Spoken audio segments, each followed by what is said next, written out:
اس کے لیے ہے. بلکہ ہم نیت کیا کرتے ہیں اپنی نمازوں میں عبادتوں میں؟ قربتاً اللہ. ایک چیز اور ہم کہہ دیں کہ شیطان جو ہے وہ مستقل لگا ہوا ہے کہ ہم کو جو ہے بندگی سے نکال کے شرک کی طرف لے جائے. ایک اللہ کا بندہ، باقاعدہ کتابوں میں ہے یہ داستان، ایک اللہ کا بندہ مومن مخلص اللہ والا، اس نے سوچا کہ یہاں وہاں سے ٹھیک نہیں ہے. وہ ایک کوئی بیابان میں گاؤں کے باہر کوئی مسجد تھی جہاں کوئی آتا جاتا نہیں تھا، وہاں جا کے نماز پڑھیں گے شب کی. اور وہاں جا کے پورے خلوص کے ساتھ اللہ اکبر. جیسے ہی جو ہے وہ پتہ نہیں رکوع میں تھا کہ پہلی رکعت میں تھا، باہر دروازے میں بھڑ سے آواز ہوئی. اچھا. اب اس کو اندر سے ایک طرح کی خوشی کا احساس ہوا کہ ہم تو کسی کو دکھلانے کے لیے پڑھ نہیں رہے تھے، ہم تو اللہ کے لیے آئے تھے. اب اللہ ہی نے کسی بندے کو بھیج دیا ہے. تو اب وہ سبحان ربی العظیم و بحمدہ دماغ میں یہ ہے کہ اب یہ جائے گا گاؤں میں، کہے گا ارے یار فلاں جگہ اتنی رات کو عبادت کرتا ہے، سمع اللہ لمن حمدہ. تو اب چچی جان پوچھیں گی کہ اچھا تم وہاں نماز پڑھتے ہو؟ سبحان ربی العلی و بحمدہ. تو وہ خالہ اماں پوچھیں گے ماشاء اللہ ہمارا بچہ اتنا مومن ہے. وہ پوری نماز جو ہے گئے تھے خلوص کی نیت سے، مگر پوری نماز میں مسلسل کبھی خالہ خوش ہو رہی ہیں، کبھی چچی خوش ہو رہی ہیں، کبھی پپو خوش ہو رہی ہیں. نماز ختم ہو گئی. اچھا. اب اس نے دیکھا مسجد میں تو کوئی نہیں ہے، یہ آواز کہاں سے آئی تھی؟ تھوڑا سا باہر کی طرف دیکھا تو دیکھا بارش ہو رہی ہے. ایک کتا بارش سے بچنے کے لیے وہ آ کر کے مسجد کا جو چھجا تھا اس کے نیچے بیٹھے، کچھ پوچھ ہلائی ہوگی، وہ دروازہ ہل گیا، اس میں آواز ہوئی تو یہ سمجھا کوئی آ گیا ہے. تو نیت تو کی تھی قربتاً اللہ، لیکن پوری نماز کس کے لیے ہو گئی؟ قربتاً القلب، کتے کی جو ہے قربت کی خاطر سے. تو خالی رسم کی بات نہیں ہے.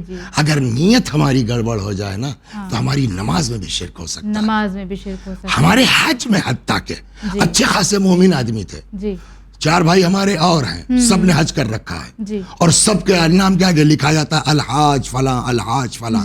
میرے آگے کچھ نہیں تھا، بس مجھ کو کھل گیا چلو کم از کم یار الحاج تو لکھا جائے گا.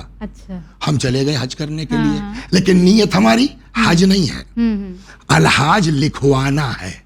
تو جب تک حج پہ نہیں گئے تھے تب تک تو مسلمان تھے. اب جو حج کرنے گئے تو بجائے حاجی ہونے کے مشرک ہو کے پلٹے.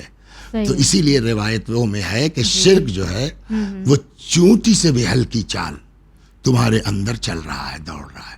تو بہت پرہیز کی ضرورت. تو جب عبادت کا یہ حال ہے تو رسموں میں تو اللہ ہی مالک ہے جو ہے وہ. تو آپ کی بات جو ہے اس کا جواب اصل یہ ہوا جو آپ نے سوال کیا تھا کیا کچھ رسمیں شرک بھی ہیں؟ یقیناً کچھ رسمیں شرک ہو جاتی ہیں اس طرح سے بے شک. اور آپ نے جیسے اچھا کچھ رسمیں ثواب کا بھی ہیں. مثلا جو ہے فرض کیجئے کہ آپ کے یہاں جو ہے وہ آپ کے بھائی کی شادی ہے اور آپ کے یہاں رسم یہ ہے کہ جو ہے وہ کیا کہتے ہیں اس کو رجگا بولتے ہیں، کیا بولتے ہیں؟ رجگے میں سے آپ 4 مومنوں کو کھانا کھلایا جاتا ہے. تو یہ رسم ہے، لیکن یہ رسم ثواب والی رسم ہے، کیونکہ کھانا کھلانا وہی میں کہ نہ ہم آنکھ بند کر کے ہر رسم کو برا کہہ سکتے ہیں اور نہ ہم آنکھ بند کر کے ہر رسم کی تائید کر سکتے ہیں. رسم عبادت بھی ہو سکتی ہے، رسم شرک بھی ہو سکتا ہے. ہم کو ضروری یہ ہے کہ ہم کچھ کرنے سے پہلے غور کریں کہ دین اس بات کی اجازت دیتا ہے یا نہیں دیتا ہے. جی بے شک، بہت خوب. اچھا آغا، لیکن کچھ رسومات تو واقعاً ایسی ہوتی ہیں جو بہت غیر عقلی ہوتی ہیں.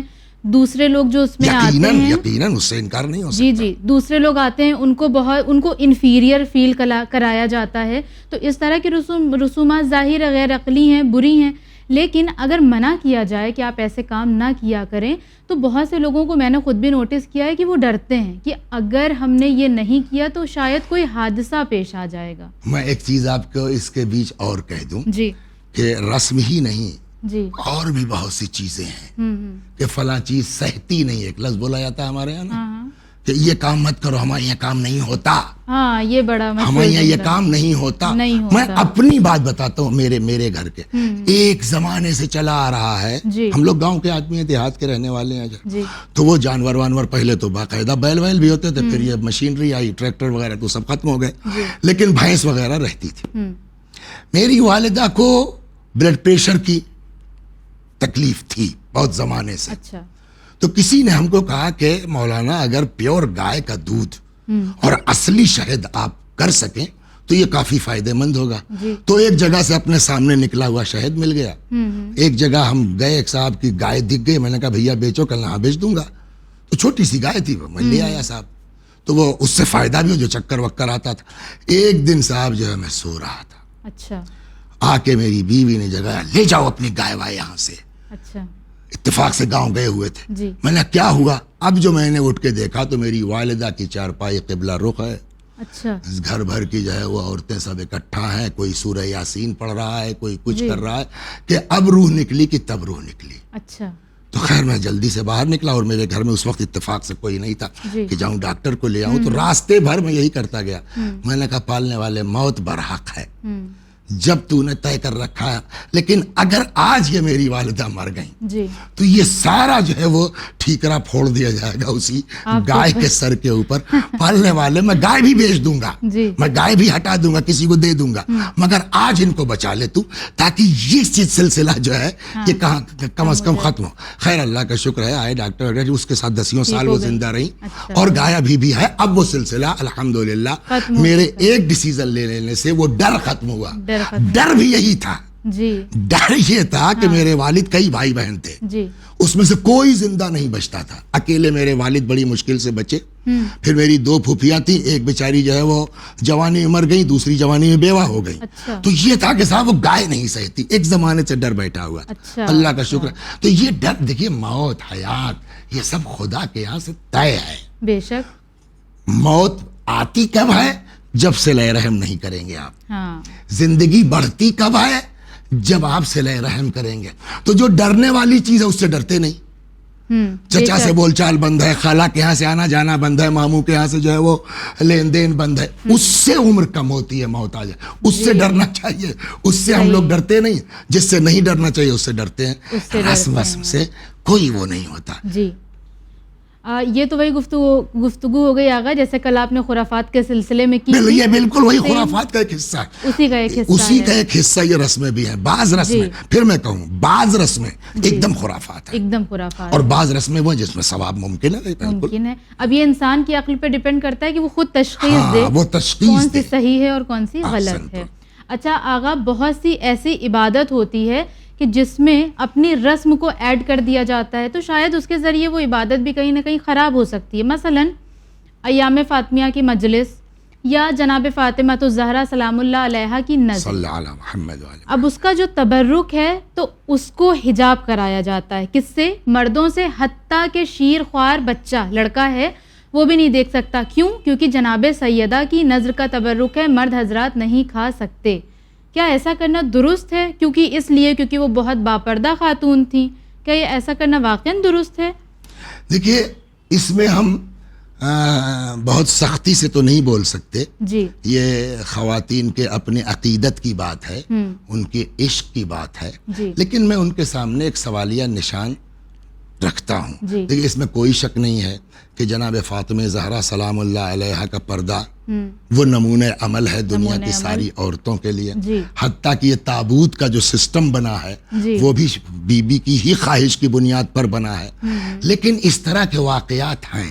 مثلا ایک عربی آیا پیغمبر کے پاس, اور اس نے جو ہے وہ اپنے فریاد کی کہ صاحب میرے پاس جو ہے, اس نے دین وین سیکھا. کیا ہوا پھر یہ ہوا کہ بھیا اب یہ جا رہا ہے اپنے وہاں, تو اس کو کچھ کھانے پینے کے لیے دے دیا جائے. تو پیغمبر نے کہا بھائی دیکھو, کسی کے ہاں کچھ مل جائے, ازواج کے ہاں بھی کچھ نہیں ملا.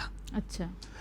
سلمان فارسی کو پیغمبر نے کہا جاؤ ذرا سا فاطمہ کے ہاں ہو لو, شاید وہاں سے کچھ مل جائے. تو وہ آئے, انہوں نے پورا قصہ سنایا کہ اس طرح سے ایک آدمی آیا, اس نے جو دین قبول کیا اور وہ سیکھ ساکھ کیا, وہ اپنے وطن جانا, تو پیغمبر چاہ رہے ہیں کچھ اس کے ساتھ زیادہ راہ ہو جائے.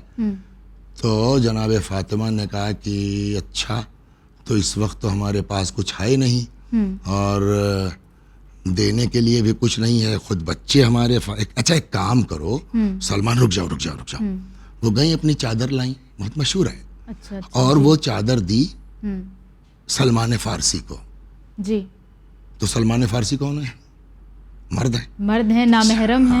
چادر دی, کہ اس کو لے جاؤ شمعون کے ہاں رہن رکھ دو, اس سے تھوڑا سا گیہوں جو کچھ لے آؤ, میں کچھ بنا دیتی ہوں. جی. خیر وہ صاحب گئے, وہ لے آئے, بی بی نے جو ہے اس سے باقاعدہ آٹا تیار کیا, کچھ روٹیاں پکائیں اور پکا کے روٹیاں تیار کر کے سلمان کو دیا کہ لے جاؤ. بلکہ سلمان نے کہا کہ اب تو آئے گے تو 2 ایک روٹی اپنے کھانے, جس کی نیت سے منگایا اس کو لے جاؤ. تو فاطمہ کے ہاتھ کی پکی ہوئی روٹی جس میں بی بی کا ہاتھ لگا, وہ گئی ہے مسجد میں, اور عربی لے کے گیا اپنے ساتھ ناشتے کے طور کے اوپر. تو جو خود بی بی کے ہاتھ کی بنی ہوئی ہے وہ تو جو ہے وہ پیغمبر دے رہے ہیں ایک دوسرے کو, بھیا تم لے جاؤ کھا لینا راستے میں. اور جو آپ مارکیٹ سے لائے ہیں خالی نظر دے دیے تو مرد نہیں کھا سکتا. تو اب یہ کہاں سے آیا ہے, یہ میری نالج میں نہیں ہے. بہرحال ان عورتوں کی اپنی عقیدت ہے اور ان کا اپنا ایک اخلاص ہے, اللہ ان کو اس عقیدت پہ اجر دے, لیکن یہ بہت معقول بات نہیں ہے. جی بے شک, سبحان اللہ, بہت شکریہ آغا. اچھا, ایک آخری سوال آپ سے یہ کرنا چاہوں گی, کیا اسلام سے پہلے بھی اس طرح کی رسومات تھیں, یا کیا ایسی پاسبلٹی ہے کہ اس زمانے کی رسومات آج کے زمانے میں بھی داخل ہیں؟ دیکھیے اس سلسلے میں اگر ان کی رسومات کی بات کی جائے جی تو ان کی رسومات میں بھی ایک سے ایک جی بے عقلی چیزیں تھیں. بے عقلی. ابھی آپ نے جو ہے وہ ایک پروگرام کیا تھا خرافات میں, تو اس میں ان کے یہاں کی رسم معلوم ہے کیا کیا تھی؟ جی وہ اگر جو ہے وہ گائے, جی وہ بیل اگر نہیں کھا رہا, نہیں گائے اگر نہیں کھا رہی ہے تو بیل کو مارا جاتا تھا. یا آدمی جو ہے سفر پہ جا رہا ہے تو دھاگا باندھ دیتا تھا کہ اگر واپسی میں دھاگا صحیح ملا تو گویا بیوی ہماری پاک ہے, اور دھاگا غائب ہو گیا تو اس پہ شک کریں گے. یا جو ہے کیا کہتے ہیں کہ وہ گائے کی پونچھ میں, یہ اس دن شاید نہیں بتایا تھا میں نے, گائے کی پونچھ میں آگ لگا دیتے تھے, وہ دوڑتی تھی کائے کے لیے تاکہ بارش ہو جائے. اچھا, یہ سب چیزیں اس زمانے میں کوئی دور ایسا نہیں رہا ہے جہاں اس طرح. یا آدمی مر گیا, اس کی قبر کے پاس اونٹ باندھ دیتے تھے. جی جی ہاں. کیوں کہ یہ صاحب جب محشر میں اٹھیں گے تو ایسا نہ ہو کہ بیچاروں کو پیدل چلنا پڑے, تو اونٹ ان کا ساتھ ساتھ رہے. تو اس طرح کی بے عقلی رسمیں بہت زمانے سے رہی ہیں, آج تک چلی آ رہی ہیں. میں انکار نہیں کر سکتا, ممکن ہے کہ کچھ رسمیں ادھر سے آئی ہوں, اور ہمارے ہندو پاک میں کچھ رسمیں ہیں کہ ظاہر سی بات ہے کہ وہ اور عالم اسلام میں نہیں ہیں. مثلا وہ رسمیں آپ عربوں میں نہیں پائیں گی, وہ رسمیں آپ مصریوں میں نہیں پائیں گی, وہ رسمیں آپ افریقہ میں نہیں پائیں گی, وہ رسمیں آپ ایران میں نہیں, ہمارے یہاں ہے. تو یہ کیوں ہے؟ اس لیے کہ ہم جب یہاں آئے تو یہاں مختلف مذاہب تھے, تو ان کے ساتھ خلط ملط ہوتے ہوتے کچھ ان کی رسمیں بھی ہمارے یہاں آ گئی ہیں. اس سے ہم انکار نہیں کر سکتے.